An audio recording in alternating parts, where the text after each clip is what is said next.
Thank you very much. Your Excellency, the President of the Republic of Kenya and the patron of this festival, Your Excellency, the First Lady and the mother of our nation, Mama Rachel Ruto, Cabinet Secretaries, Principal Secretaries present, and the great performers of this festival, good afternoon.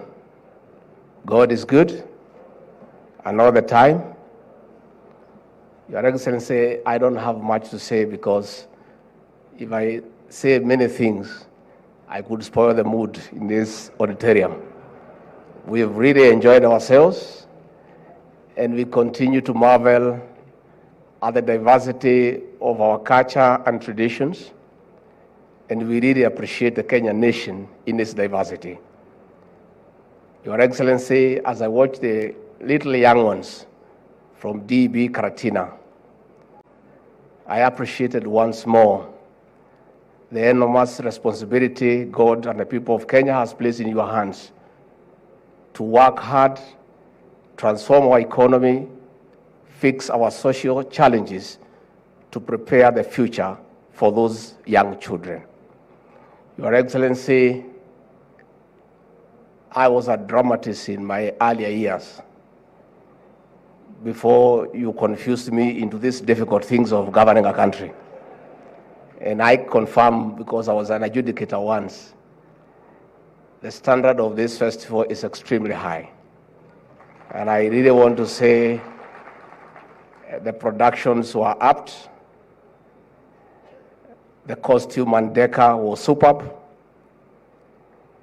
and the tonality and projection was beyond my expectation. Your Excellency, this was a very good festival until the chairman came here to speak. Things were going on very well for me and for many of us. And we were understanding everything until the chairman came here. But the kind of vocabularies he was using, I was lost. So as a very chairman, I know when the president is here, he's a PhD holder, you can talk anything. But when some of us are around, please, punguza kisungu kidogo so that we move together. And you have just outdid yourself. You know, you have made very many requests to the president. The president, he has many things, but he's also a very busy man. He's handling the economy, he's handling crime, he is in international forums. He needs somebody to remind him most of these requests.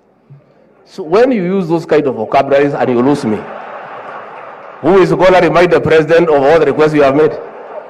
Sasa wewe umezama. Sasa hiyo mambo yako, labda unitafuta tukitoka hapa, uniandikie pahali, with very simple language, and no word should be beyond 6 letters. So that niweze kuelewa, ndio nimkumbushe rais, si ndio? Hata wengine walipotea hapa, lakini wajua mimi ndio mtu ya kusema ukweli. Hata Machogu najua alipotea, lakini hataki kusema. Huyu chairman ametuumiza, lakini ni sawa tu. We looked, because we knew the talent here. These people are in Nyeri, and Your Excellency, I want to confirm, I was told by the people on the ground, they were of very good behavior. We didn't have a single incident of indiscipline for the time they were in Nyeri. And I want to congratulate you and the teachers. And I was told the talent that was here.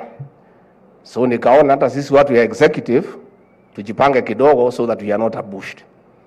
So for me to invite the president and to keep to the theme and the tandem of the mood, like that little girl from KBA school, one of the pop shows, she really challenged us.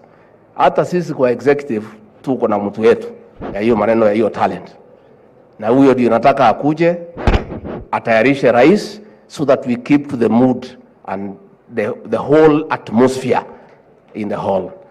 Tuko na Charles Jagua Kanyi from the executive, kuje hapa ndio mkaribishe rais.